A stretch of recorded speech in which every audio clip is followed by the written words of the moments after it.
Hey guys, so I'm here and I just got this upgrade for my flat soaker hose. So I actually just went outside. I just opened it up here and see it's really long. Let me look exactly. It's 25 feet long.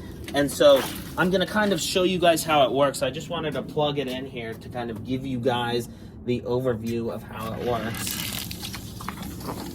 And so there we go. So you can see on here, I just turned it on and you can see it's starting to soak out from, you can see it coming here. Here, I'll try and make it a little bit longer for you guys. But look, so you can see it coming out there and it comes out from these small spots and it's gonna be slow. So I would have to turn down the water a little bit.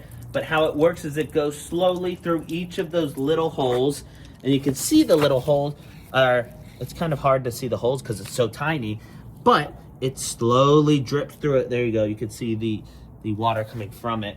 And so that was super easy. I mean, I was at 60 PSI max pressure. It's weatherproof, lightweight.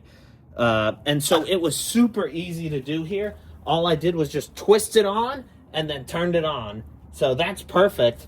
And you guys could see it dripping right there for me and how it just drips slowly. And so that'll be perfect if you need a slow dripping hose or something of that sort. And it's super long, it attached super easily, so I would give it a thumbs up.